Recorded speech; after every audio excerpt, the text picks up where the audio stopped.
Hello viewers, I'm Rinki Gogoi and you're watching Nltv News Now. Let's begin with the headlines.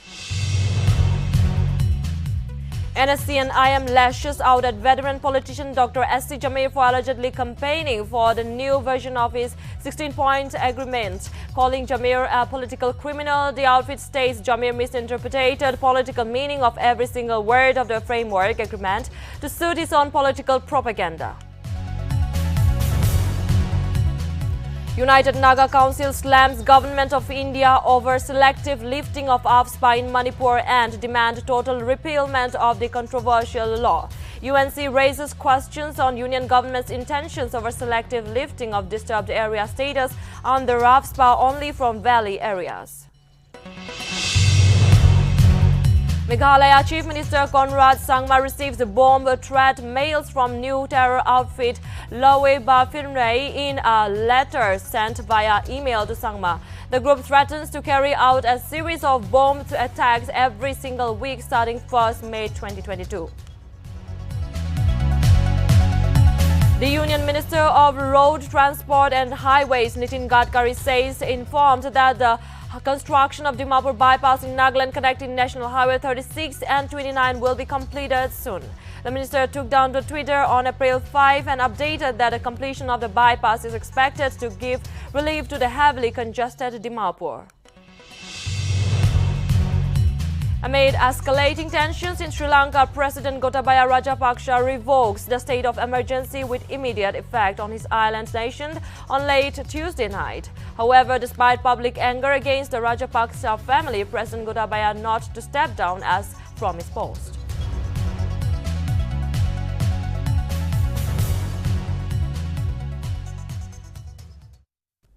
Now let's see the news in details. The NSCN in a press statement accused Dr. S.C. Jamir of misinterpreting the political meaning of the framework agreement to suit his own political propaganda and exposed him as a political criminal. NSC and IM said that it was constrained to expose Jamir's intentions following attempts to campaign for the new version of the 16-point agreement during his recent meeting with Indian Prime Minister Narendra Modi.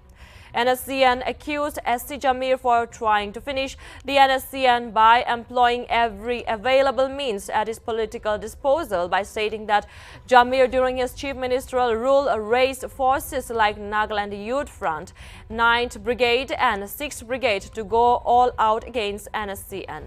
NSC and IM further blamed Jamir for the delay in the Indo-Naga political agreement as Jamir published a book, Bedrock of Naga Society, where he stated that the 16-point agreement is the alpha and omega for the Indo-Naga political agreement. Burdened with this turnout, the government of India was thrown into uneasy position and consequently, the Indo-Naga political talk was unjustly delayed. NSCN further stated that Jamir visited Delhi recently to knock at the door of the Prime Minister Narendra Modi to give strong hints to sign the Naga solution based on agreed position which favor his political dream. NSCN stated that Jamir does not foresee that it will invite another era of bloodshed and left the choice for Prime Minister Modi to decide as to choose Jamir's side or the permanent peaceful settlement of the Naga issue.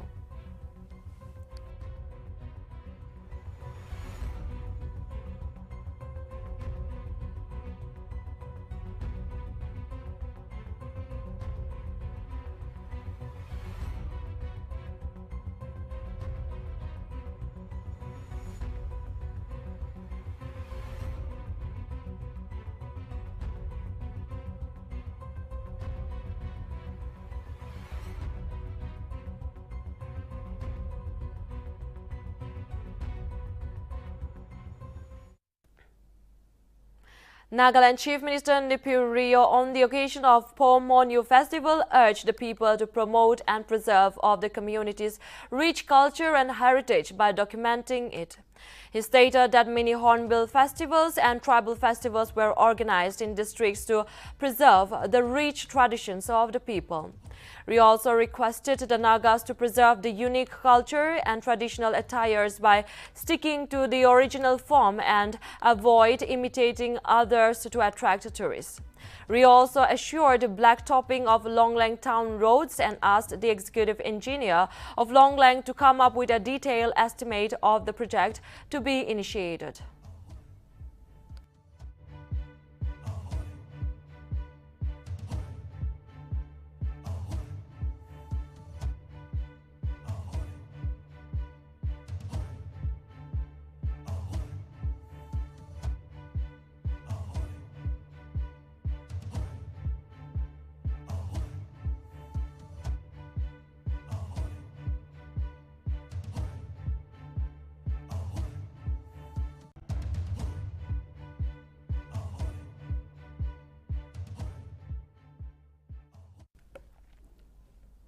The United Naga Council has slammed the government over selective lifting of AFSPA in Manipur and has demanded complete repeal of the law. The UNC in a statement on Tuesday has questioned the government's intentions over selective lifting of the disturbed area status under AFSPA only from valley areas. The council further stated that selective lifting of AFSPA in Manipur is a deceptive move to show that it is doing something good and that no substantial change in the military mobilization can be seen from such a move and has no relevance to the affected people. Furthermore, the UNC has demanded for complete repeal of AFSPA instead of selective lifting of the law, as such archaic law has its roots from the colonial period and is not needed in the modern democracy.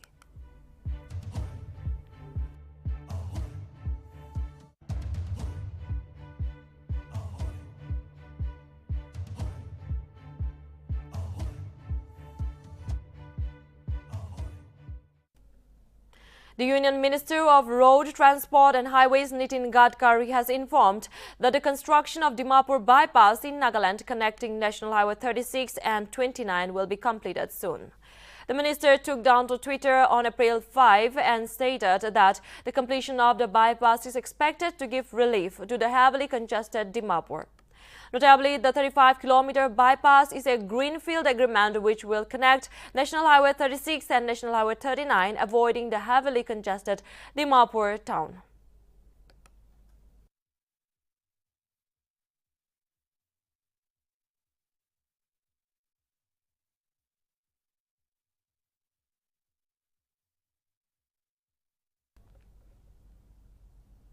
The examination for veterinary field assistant written entrance test is set to be held on April 23 at Government Higher Secondary School, Nltv.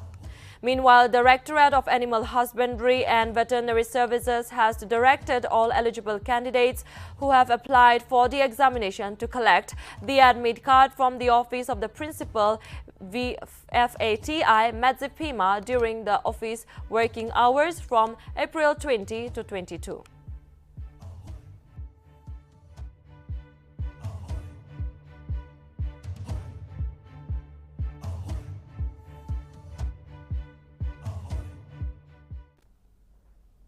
A coordination meeting to conduct a mock drill was held on Tuesday at the Deputy Commissioner's office in Chumukedima. Notably, Deputy Commissioner and Chairman of DDMA Chumukedima, Abhinav Shivam, who chaired the meeting, highlighted the purpose and importance of the mock drill, which is scheduled to be held on April 8, 2022.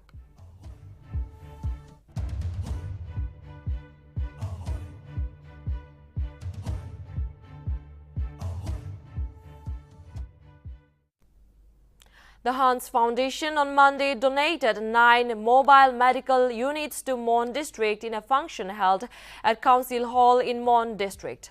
Notably, the MMUs are all terrain 4x4 customized ambulances aimed at reaching all the villages in Mon District to provide basic primary health care, generic medicines and laboratory services in the rural setup at a subsidized rate. It is to be mentioned that out of the 9 MMUs, 4 will be stationed at Mon headquarters, 2 at Tizit, 2 at Aboy and 1 at Tobu, and will visit all the villages in the district once a month. It is also to be mentioned that the MMUs will be officially flagged off by the Chief Minister Nltv Rio on Wednesday.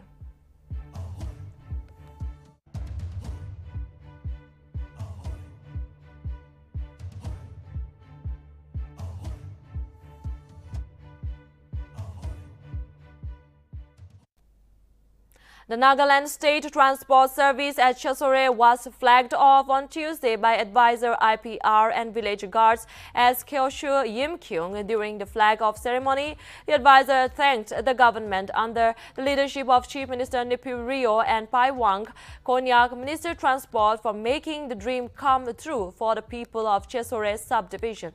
Furthermore, it is to be mentioned that the program was led by SDO C. Longney Konyak, while Tokyo Mong Pastor, Town Baptist Church, Chesore, pronounced the bus dedicatory prayer.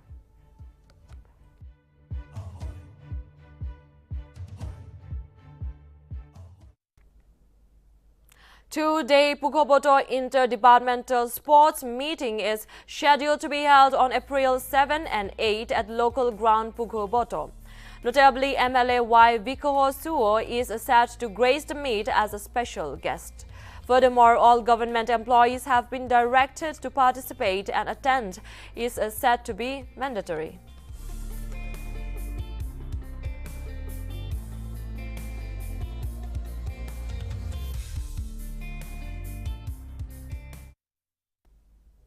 Assam Chief Minister Hemanta Biswa Sarma on Tuesday attended a Deputy Commissioner conference held at Assam Administrative Staff College, Guwahati, and directed District Deputy Commissioners to build an emotional connection between the district administrations and the people.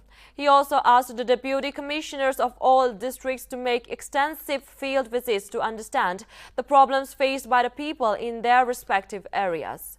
In the conference meeting, progress of Government of Assam schemes like Mission Basundhara, Jal Jeevan Mission, Assam Mala Arohan, provision of caste certificates for class 9 and 10 students, flood preparedness were reviewed.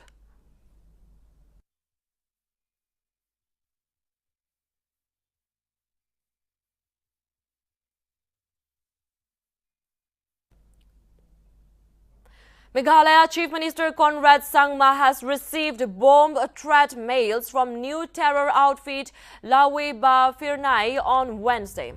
Notably, Meghalaya police are probing the email sent to Chief Minister. The group, in a letter sent via email to Meghalaya Chief Minister Conrad Sangma, has threatened to carry out a series of bomb attacks every single week starting 1st May 2022, targeting educational institutions. According to reports, the group said that the threats are a protest against high unemployment in the state. It is to be mentioned that the group Lawe Ba Firnai has identified itself as a terror outfit formed by 37 qualified and talented jobless youths. Moreover, in the letter, the Lawe Ba Firnai group also mentioned their targets.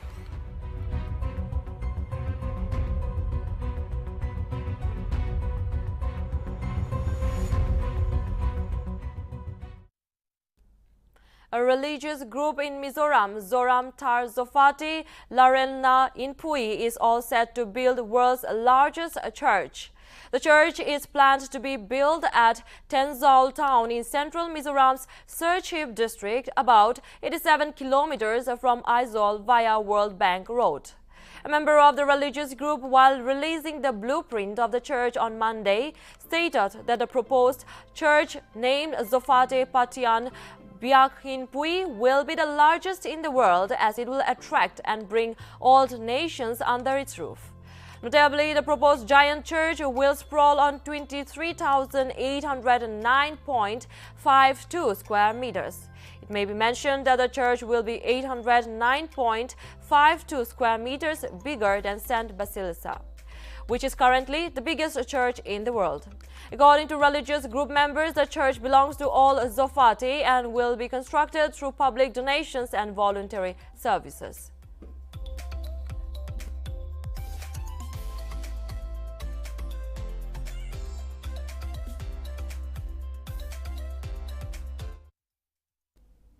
India witnesses the 14th revision in the fuel prices in the 16 days, with petrol and diesel rates have gone up by 80 paise each on Wednesday. Petrol in the national capital crossed the rupees 105 mark on Wednesday, whereas in Mumbai, it has surpassed rupees 120. With the latest hike in prices, petrol now costs rupees 105.41 per litre in Delhi, whereas diesel is priced at rupees 96.67 per litre. In Mumbai, petrol costs rupees 120.51 per litre after an increase of 84 paise, and diesel is selling at rupees 104.77 a litre. Increased by 85 paise, it is to be mentioned that the prices are set to be raised further given the sharp jump in crude oil prices in international markets.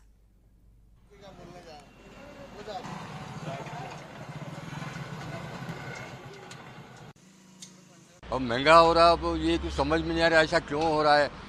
मामूली से मामूली आदमी भी परेशान है, बड़े से बड़ा आदमी भी परेशान है। हमने वो ज़माना देखा हुआ है जब 4 आने का 1 लीटर पेट्रोल आता था, वो ज़माना भी देखा है हमने। अब ये ज़माना आ गया है 108, 110, 112 का, तो लेने वाले को तकलीफ तो होती ही होती। कहाँ से लाएगा पैसे? छापने की ज़मीन तो है ही नहीं। कितना कमाएगा, कितना करेगा? अब आजकल ये हो रहा है, हम 4 आने खा रहे हैं, 12 आने पेट्रोल में जा रहा है हमारे पास। इतना महंगा ज़माना कितना चलेगा पता नहीं चलेगा। The Ministry of Ayush is all set to organize a grand program for the demonstration of the common yoga protocol on the occasion of World Health Day at Red Fort on Thursday.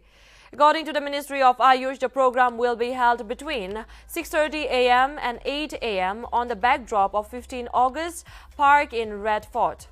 Meanwhile, Lok Sabha Speaker Om Birla is expected to be the chief guest of the program.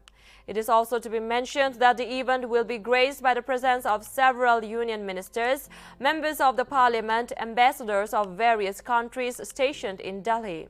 Prominent spokespersons and yoga gurus will also attend the program.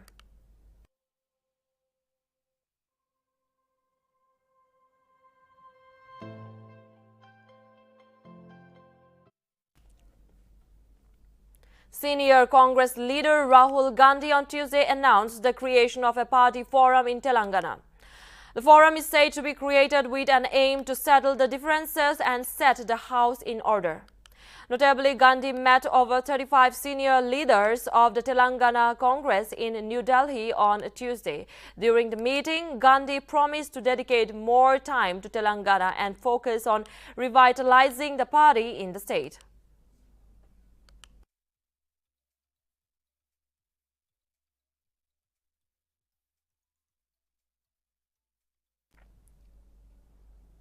U.S. Secretary of State Antony Blinken on Tuesday spoke with the Indian External Affairs Minister S. Jaishankar to review regional and global priorities, including the situation in Ukraine.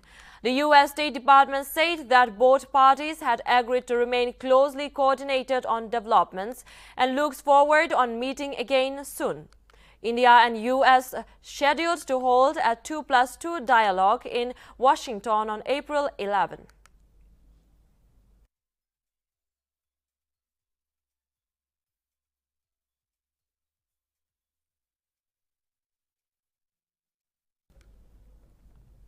External Affairs Minister Jaishankar will reply to the debate in the Lok Sabha on the situation in Ukraine on Wednesday. The discussion was initiated by RSP MP N.K. Premachandran Para and Congress MP Manish Tiwari on Tuesday.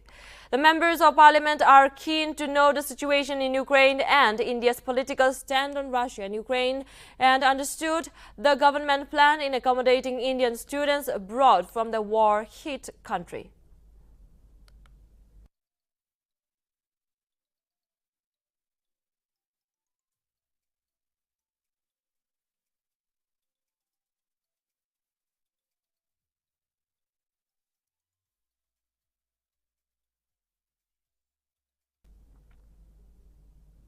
The Indian government appointed senior Indian Foreign Service officer Vinay Mohan Quatra as the new Foreign Secretary on Monday.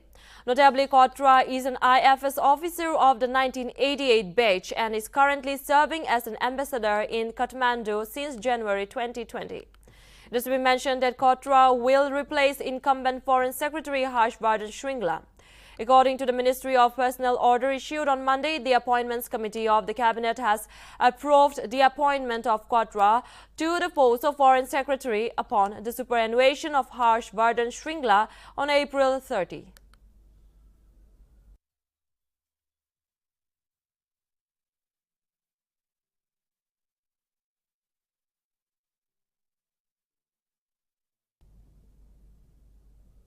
India has condemned the killing of civilians at Bucha in Ukraine and backed the call for an independent investigation into the incident. Notably, this was the first time New Delhi has publicly censored actions blamed on Russian forces. T.S. Tirumurti, the Indian representative to the UN, while speaking at a meeting of the United Nations Security Council, described the reports of the civilian killings in Bucha as deeply disturbing. It is to be mentioned that Ukrainian President Volodymyr Zelensky also addressed the UN meeting.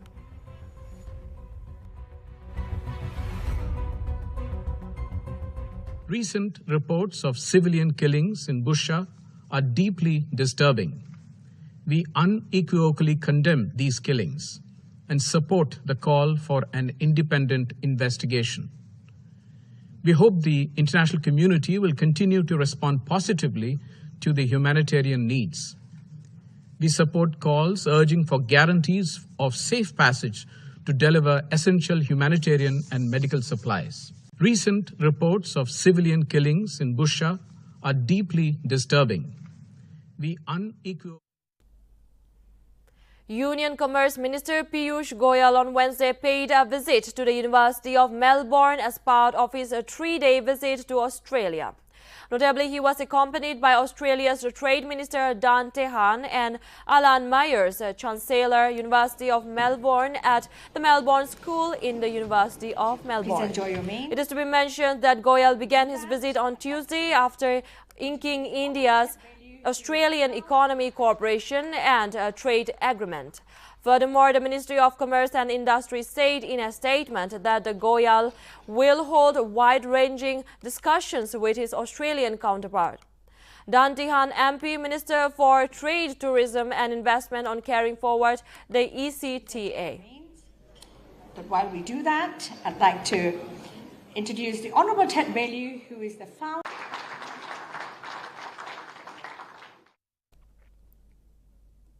European Commission President Ursula von der Leyen will head to Kyiv this week with Vice President Josep Borrell Fontelles. The visit by EU leaders comes at a time when Russia has been accused of committing war crimes in the town of Bucha, where at least 20 civilian bodies were found.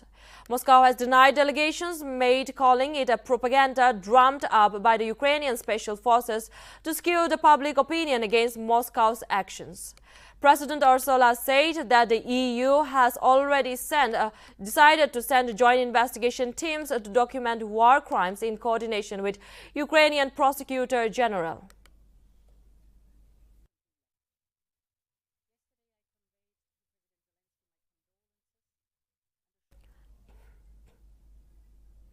The United States announced on Tuesday that it will send an extra $100 million in additional anti-armor weapons to Ukraine.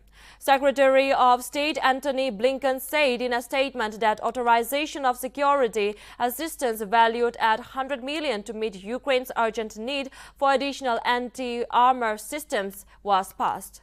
He added that the atrocities committed by Russia's forces in Bucha and across Ukraine has shocked the world. The extra funding will be used for acquiring additional Javelin anti-armor systems.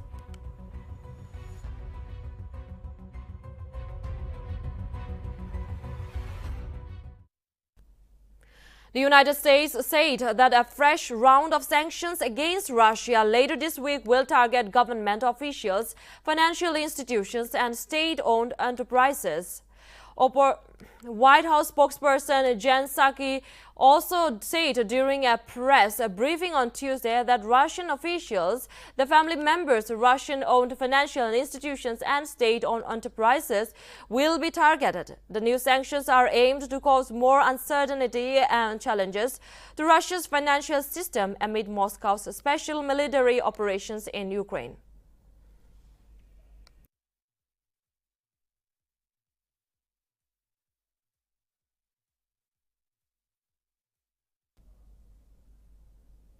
Shehbaz Ahmed and Dinesh Karthik powered Royal Challengers Bangalore to a thrilling 4-wicket win over Rajasthan Royals on Tuesday at Wankhede Stadium. Royal Challengers Bangalore won the toss and chose to bowl first. Jos Buttler hammered half a dozen sixes in his unbeaten 70 of 47 balls as Rajasthan Royals grafted their way to 169 for 3. Royal Challengers Bangalore batting in the second innings displayed a poor start to run chase as RCB lost 4 wickets in the space of 11 balls. RCB were in all spots of trouble at 62 for 4 before Karthik, who has been in sensational form, and Ahmed stayed till the end as the pair snatched the opposition game to RCB's side as they together scored 67 runs partnership to help RCB earn 2 crucial points against a quality side.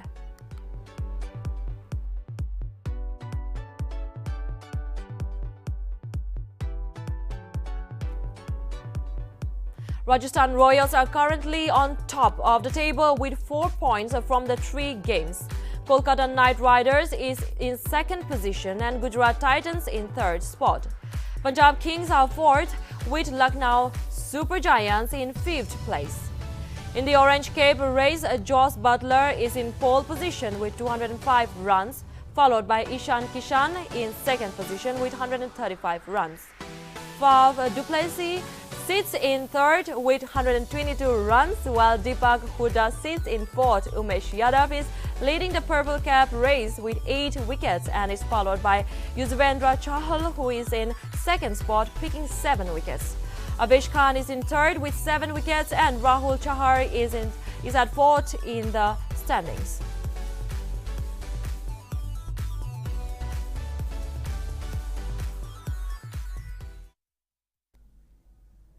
Liverpool took a firm grip of its Champions League with Benfica as goals from Ibrahima Konate, Sadio Mane and Luis Diaz earned it a 3-1 victory in Lisbon in its quarterfinals first leg on Tuesday.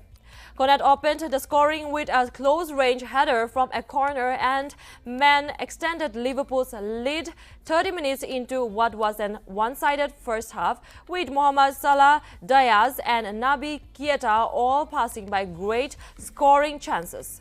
Konate nodded in his first Liverpool goal from a corner before Mane trapped home to put Liverpool in command at the Estadio da Luz. Benfica made a game of it at early in the second half when a Konate error allowed the lively Darwin Núñez to pull one back, but Luis Diaz, who was superb all night, added a late third to put Liverpool in sight of the semis. Liverpool will be supremely confident of finishing the job at Anfield next week. In the other fixture of UCL, Manchester City takes lead from the first leg of the Champions League quarter-finals after Kevin De Bruyne's 70th minute goal earned them a 1-0 win over Atletico Madrid at the Etihad Stadium on Tuesday. Diego Simeone's outfit had frustrated City throughout the first half with their deep-lying defending and reliance on only the occasional counter to threaten the hosts.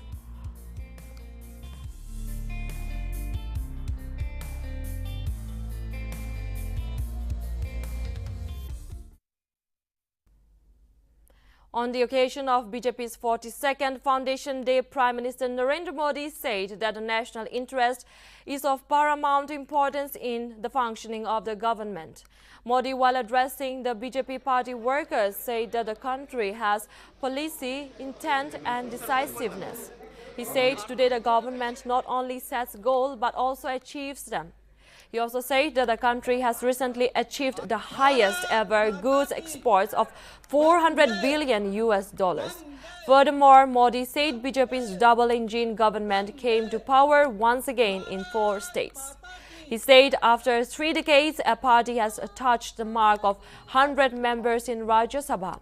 Meanwhile, BJP President JP Nadda today hosted the party flag at party headquarters in Delhi on the 42nd Foundation Day of Bharatiya Janata Party.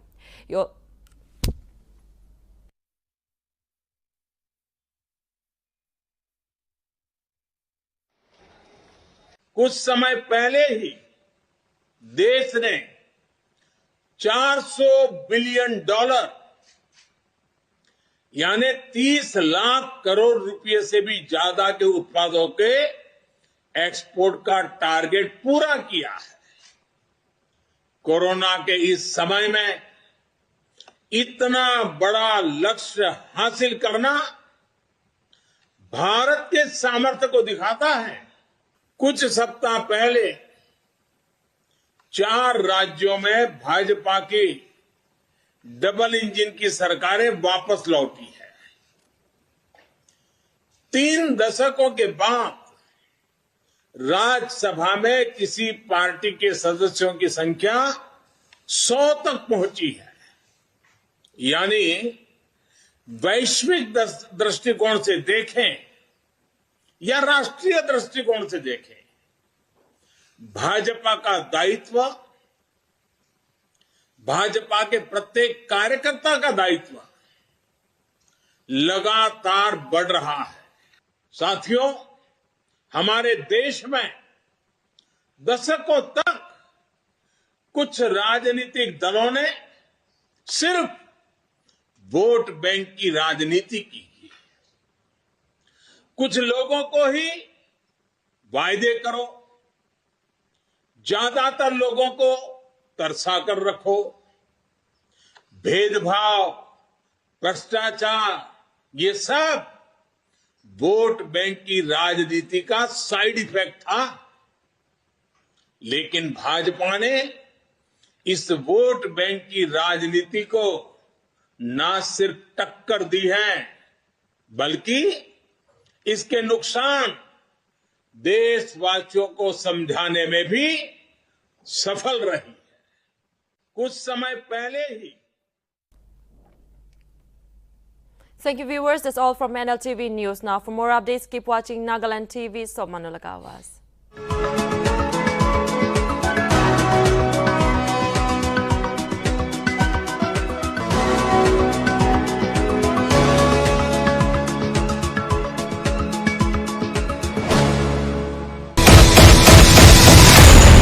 New YY Dynamite Instant Noodles. It's extra spicy. Taste that will blow your mind. इदु Teng तो NEEPCO टाच brand लगा हुआ ना हुले आज अपनी लगा हटी एक तभी बचबो था क्या नहीं दे ईश्वर के धन्यवाद जीवी।